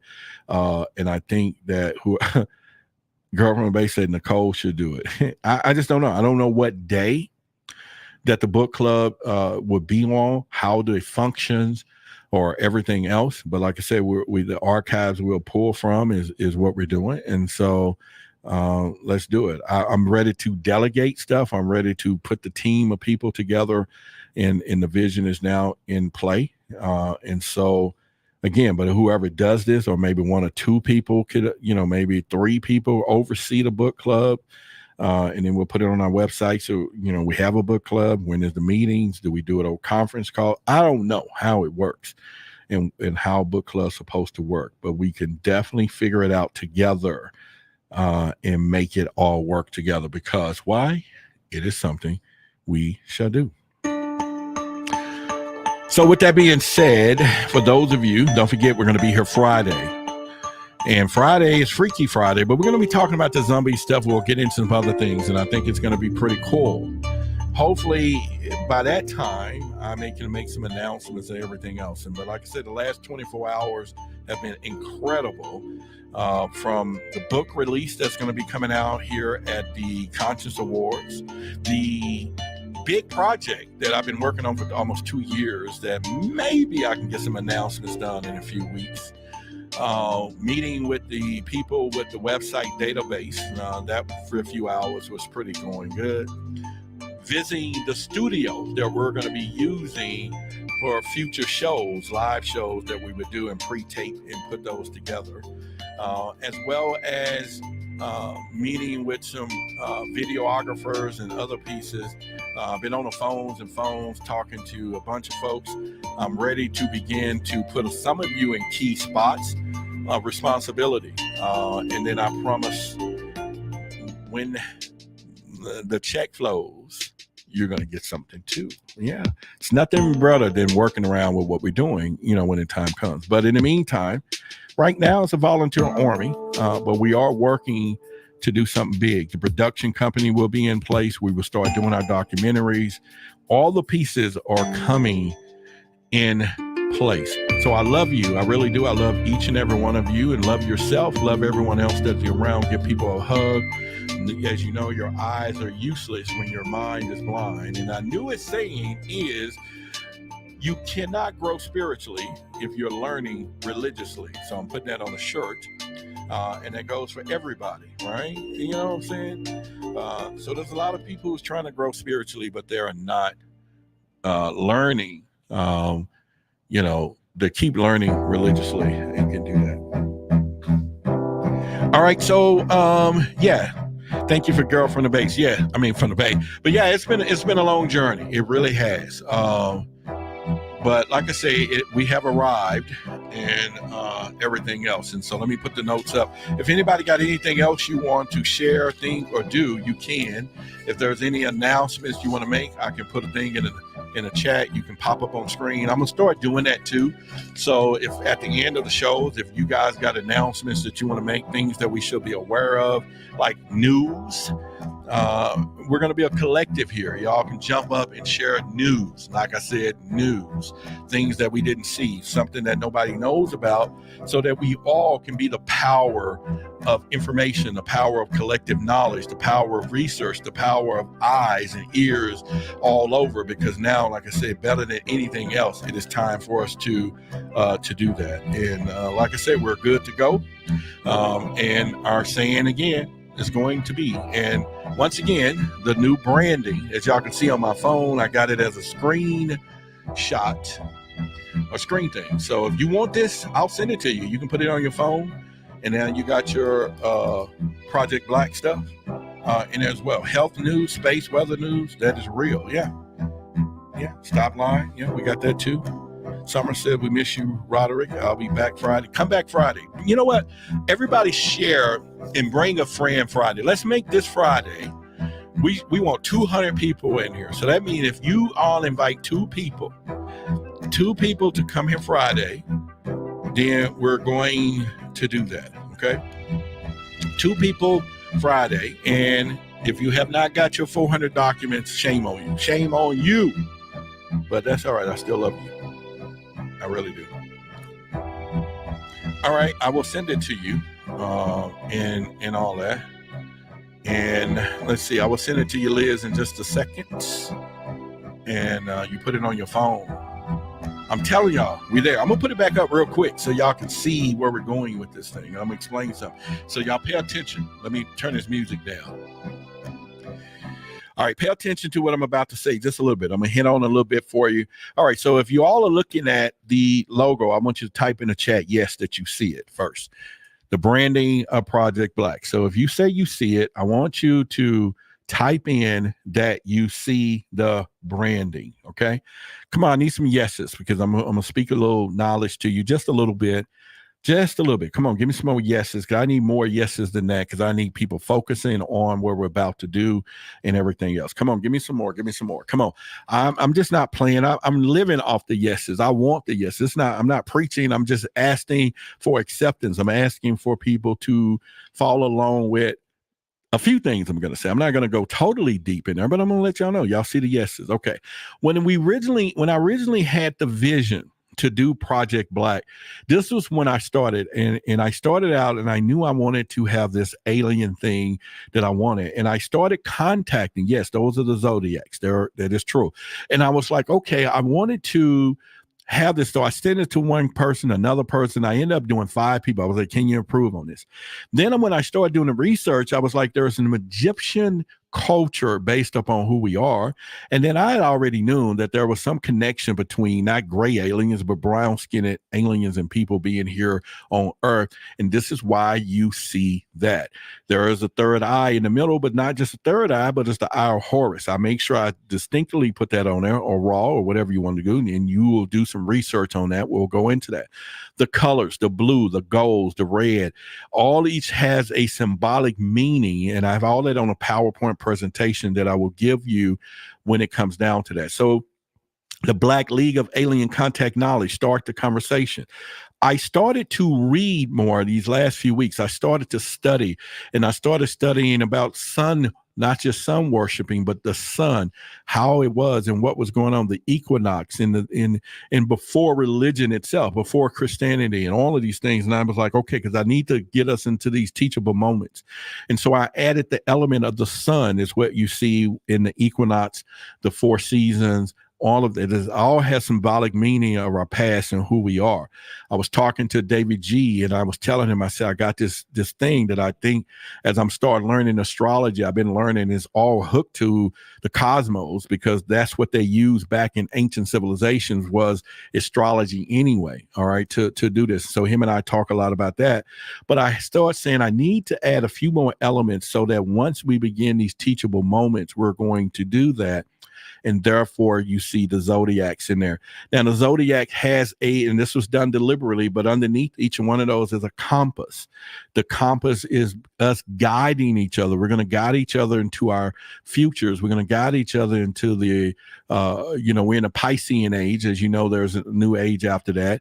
And so we'll get into the Aquarian age, the water bearers. We'll get into the Piscean age was formal religion. It was the time that where all this religion come from. Now we're going into ascension. We're going into how consciousness.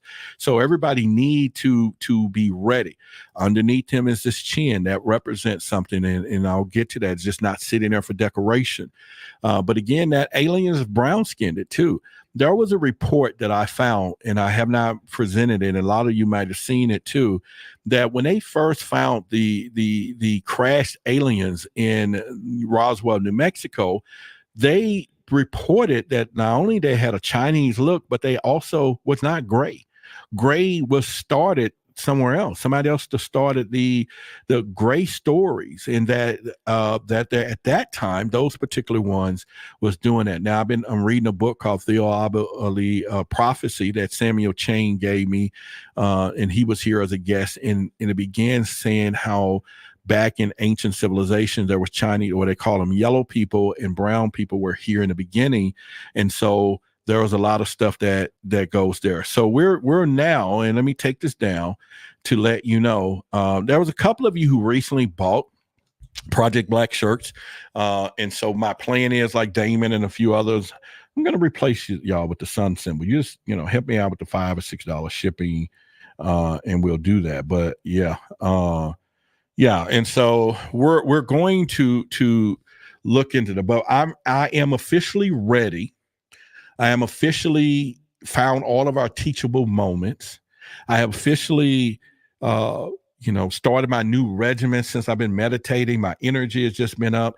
Lost incredible pounds this week of just eating fruits, vegetables, mainly fruits and vegetables, and salmon, and going to bed, not eating the night before I go to bed, working out. Today I found the energy. I was at the gym during the day. So I got up, went down there and did some stuff, and it's just been incredible with the energy and feeling everything. And so it took me a while to find my rhythm, the energy, and also using these numerical codes. If you ever heard of that, put it under your pillow. And then there are the binary codes of life. There's actually code using a tree of life that I was shared with, and you take those codes.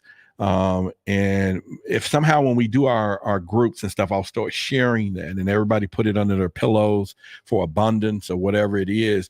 And these codes, you can feel it in your mind. We all are energy. We all are. There are some big things happening among us in what we're doing. So I make no mistake about it, of being blessed, of meeting people, doing these things, and not only taking it very serious, to a point to it's time to take our place and being on top of things. And by far, be arguably one of the best persons around when it comes down to looking into this in our community and connecting the dots with people in astrology like David G. We got our psychics like Courtney. We have other intuitive people. We got our instructors and teachers like Monica. We have Selena as part of what we're doing here on the other side. We got our researchers. We're putting Project Black. We got our supporters together. And now it is time. And I said that last week. Now is the time. And pretty much, but I'm through talking. But on the other side of that fence is saying that it's time for the serious people to step up as we go down this journey and begin to expand in everything else. And beyond of all the things that has been happening, all the coincidences in my life lately, and I always say coincidence is God's way of being anonymous. It is unbelievable, a reality of that. Not only am I where I'm supposed to be, but we're going to change some lives. So what I need to do first is change my life mentally, number one, and doing that and really seeing things totally different. But at the same time, understanding individuality, understanding other people's limitations, other people's intentions, and I suggest that everybody do that, right? To begin to understand. And now you won't be so concerned with anything. And like I said, I'm not speaking any codes. I'm just speaking in general, and I'm saying it on purpose. But the other part I'm saying is you will begin to understand the human side of things where you everybody's who they are, and you can't depend on certain situations, because if you have those expectations, you're about a human is going to let you down, right? We know that I'm going to let you down. But I will get back up and try my best to continue to become better. But what I'm starting to understand is that there is some higher force at work, which I already knew. There is things that look past our religion. There are things that, like I said, if we start putting the word out that I don't give a damn who they are, but they can't grow spiritually if they're learning religiously. So, that's our saying. That's part we'll add it to the antidote or not, to our anecdotal sayings and all of that stuff. So it's one of those deals, and we can really do that. And again, I just say, let me look into the chats before we get out of here. But yeah, so if you're going to be part of the book club, or you're going to be part of some of the stuff that we do, that it's one of those things that we can try to put some stuff together, then I think it's better to look at things in a better way, to understand it the way we need to do it. And everything else. And so it's one of those deals that you have to be ready for. And let me send you, while we on here, so you can use it as your phone thing, and you will be good to go. And let me know you got it when I send it. The first one that you're going to get, you can use it as your screensaver, or not screensaver, but your whatever, the window of your phone. And I'm just proud to say, but anyway, you can see on mine, there's where it is. It's there. So now you have it. That's cool. That's cool. You can do that. And pretty much. So anyway, is there anything else? Everybody good? Okay, you got it. Good. So there you go. You're the first and second to have the Project Black screen. What we call that? Wallpaper for your phone? Yeah, I just made it for me, but you can use it. Let people see it. Put it on our Facebook profiles. We'll have the websites and stuff together. You all can start. I'll put it out there. I'll probably put it on our community page, and you guys can download it off of there. And if you want to start using it on Facebook, let's put the word out. Let's do that. Let's get the meaning and all that stuff together so we can knock it out and pretty much do that. And I'll send it out. I need to make sure I add the trademark symbol. So I just sent it out to Philly Cat and someone else. So don't use the screensaver, but don't put the one up on Facebook that I sent. I'll send another one in a few hours, so I can, because I am trademarking this, and I want to put the TM on there so people will know anyway. And of course, I'm the originator. It'll be hard for them to steal it, but because everything is done here. But I will send that out for the Facebook use or post it up, but I'll send it to you later on today. All right. So is that it? Everybody's good? Yeah, please wait for the trademark, and then I'll send that one out later tonight. All I have to do is go to the thing and then put it on there, and then I'll send it out. I'll put it at the bottom. Cool. Thank y'all. Yeah, wait on the trademark version, and then I'll add it to there. But anyway, that's it. I'm excited. So I got to make a phone call back to something we've been working on for 2 years. They just text me and they're like, hey, I'm telling you, I can't wait to share it with you. Some of y'all going to be, well, all of you are going to be fucking blown away.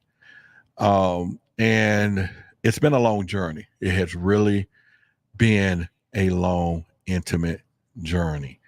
I'm excited. The book is going to be a bestseller. Billy is going to do the forward. I got some more people doing some reviews on it right now. It's going to be freaking wow. And if you come to the Conscious Awards, make sure you come so that you can get your signed copy. I want to sign it for you. And then I'm going to try to figure out a way to have our new Project Black shirts there so we can do all of that stuff. Yeah. Well, the cap I'm wearing is the old version. So starting tomorrow, I will have this on caps, the new version, and I will upload it to the site. Yeah, this is, yes, it is Girlfriend of Bay. And just, yes, it is. And it's bigger than we talked about in the past. Some of y'all do know because y'all been around me for quite some time. But yes, it is. But it is now about to be, yes, I'm going to put my John Hancock signature.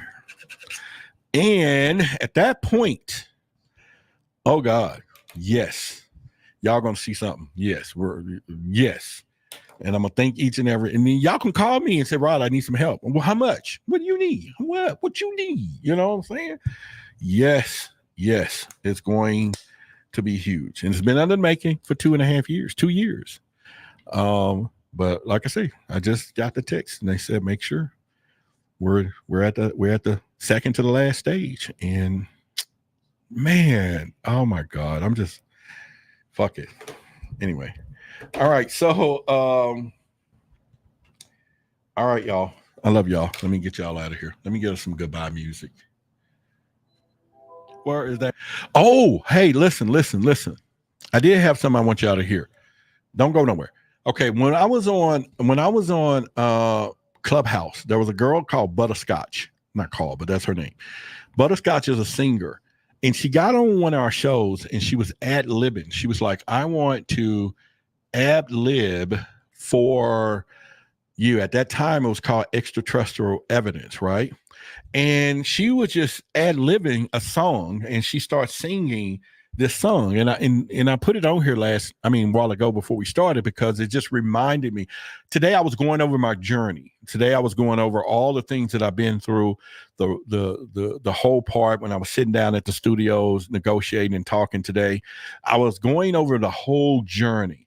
And it's nothing like the journey. But anyway, I'm going to play this, okay? And this girl was very talented. Let me know if y'all want to hear it. I think you do might want to hear it, but let me know if you want to hear it. And if you just hear it, we're done with the show. But this is connecting time, family time. But let me know if you want to hear it. But anyway, she sung this song, and she made it on the fly. She got on, just like us, and she had a little machine, and she started singing this song about what I was doing. It was beautiful. Anybody else want to hear it? Y'all want to hear it? Come on. Butterscotch. Yeah. She uses she and that. Yes, you're right. She has her pronouns. Butterscotch has her pronouns. And if y'all want to hear it, I'll play it. I want to play it. Okay. A lot of y'all have never heard it. Y'all never heard it because it was 2 or 3 years ago. Let me know. Come on, keep going. If y'all want to hear it, I'll play it. It's about 3 or 4 minutes. It's beautiful. She did it on the fly. And she said, I got something for you. I want to do something for you, Roderick. And I was like, okay. So y'all ready? All right, let me play it. Is there any note that you want to just kind of hem out about the energy of our room? So anyway, let me let y'all hear it. So it was all about, you hear me talking. And I said, our room had this energy. And then she came on and I said, is there anything that you want to sing or note that you want to do with our energy? Do you want to reflect on the energy of the room? And she was like, okay, I'll do this. And this is in real time off the energy of the room. Yeah, I mean, all right. Oh, hang on. Let me do this crap. Hold on. 1 second. There we go. All right. So, y'all ready? Let's go. Or is there any note that you want to just kind of hem out about the energy of our room? Yeah, I mean, all right. Y'all okay with that, everybody? Of course you are. Sure. Great community here. Let's have it. Go ahead.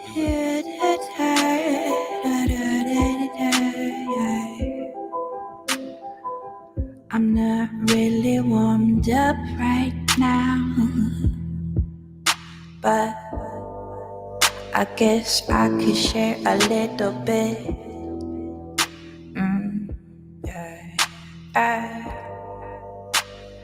Extraterrestrial evidence, yeah. E.T. phone home, we got it going on, yeah. To the sky, yeah, and beyond, I hear everybody in the galaxy sing the song. Yeah, in harmony is a place to be. We come in peace, always wanting to be free. Why does the government want to keep us trapped? Yeah, I can't hold back anymore, any longer. Yeah, I just keep getting stronger. Yeah, I look to the sky and I see the stars, and I know they are me. I am them. We are we. Yeah. E.T. phone home. E.T. phone home. Come on.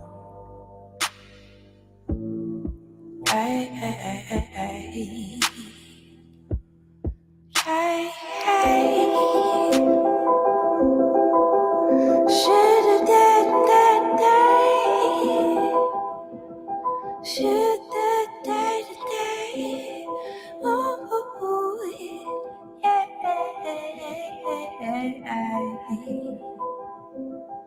We are not alone. You are not alone. We are not alone.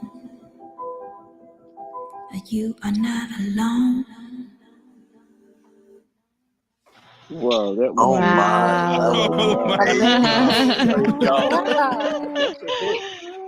was Butterscotch. So anyway, I was doing a show called We Are Not Alone, and I had said E.T. phone home, and she was in there, and she was like, she was part of the Creators First program and stuff, and so she just did that on the fly. She just made the words up, everything based on the topic that I was talking about that day, and just created that song and put it up and gave it to me, and I just kept it, and I decided to go back and listen to it. It was 3 or 4 years ago on Clubhouse.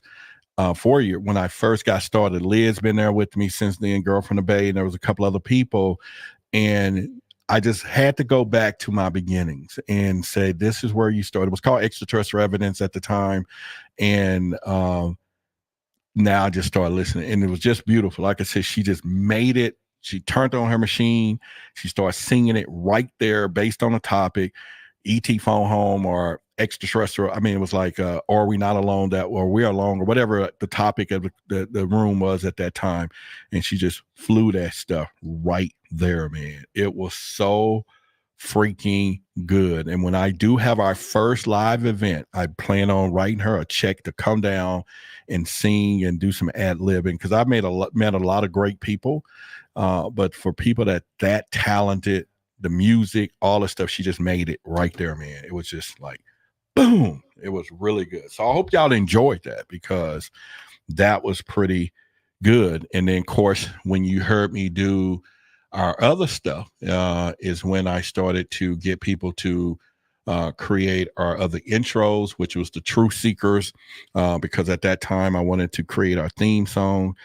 And so I just wanted to and I think you all probably heard that. And so I'll play that a little bit, which was this one. No, this one. And y'all probably heard this one, and you should, but I had that written for the Truth Seekers. So let me ask you a question then. Why the big secret? Truth seekers were really the true leaders. Keep it grooving, the movement like two-seaters. Turn it up, we're knocking through both speakers. It's time we get the truth from the big secret keepers. Hey, truth seekers were really the true leaders. Okay, keep it grooving, the movement like two-seaters. Turn it up, we're knocking through both speakers. It's time we get the truth from the big secret keepers. Hey, break it down. Now can you peep it? They're deceiving all the people. Let me ask you, what's the secret?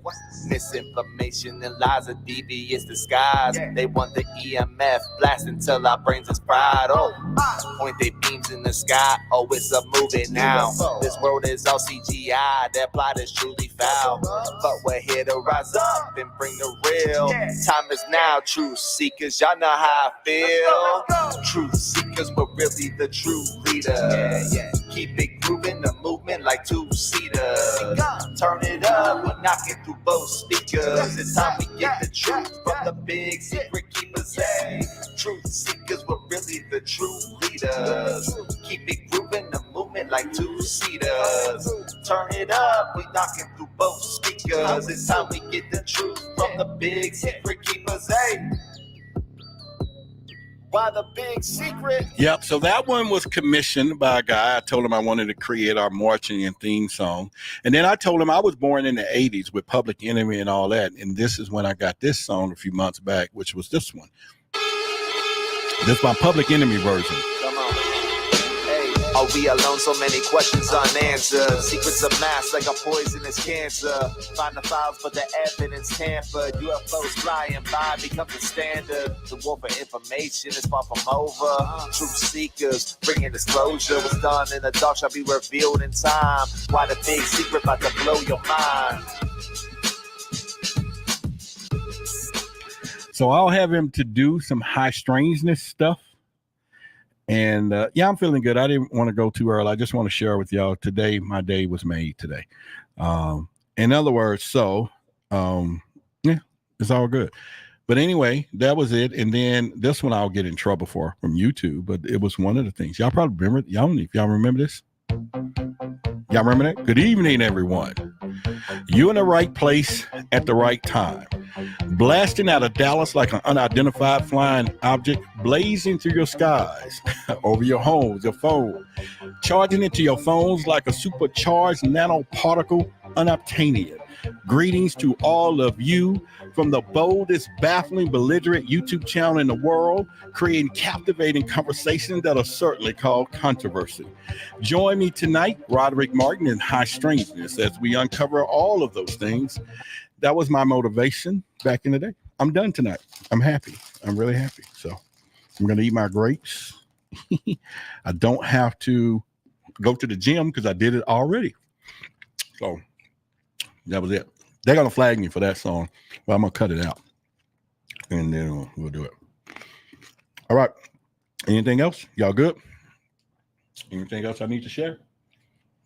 I don't have nothing else. Nothing else I need to do. But I'll take us out with this one. We're going to leave. Yeah. Okay. Okay, I'll take us out with this song. So we all can go now. Perfect for Project Black. All right. Perfect. My boy Dave uses that.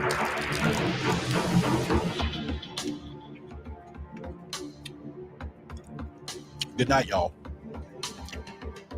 I'm going to just say good night. Y'all get ready to get out of here. Yes, we have arrived. And hopefully I'll make that announcement to y'all soon. But we have arrived. all our hard work. Yeah.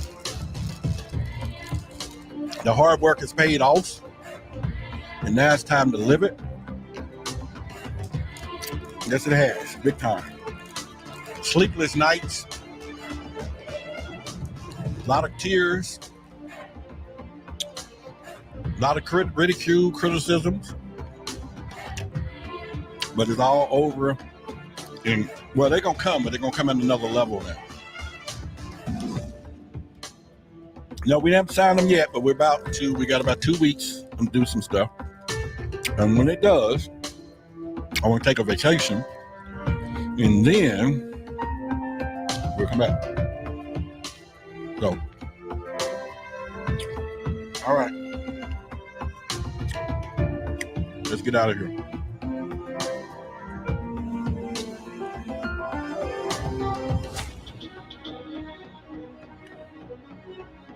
All right, much love to all of y'all. Why did Ruby shoot Oswald? Was there a conspiracy? In a world shrouded in darkness and obscured by deception from the big secret keepers, a burning question ignites in the hearts and minds of truth seekers. Why? Let's dive into the abyss of the unknown. Challenge the limits of our understanding. This bizarre sequence of double killings raised great questions. Who actually fired the shot that killed Kennedy? Pierce the veil of secrecy.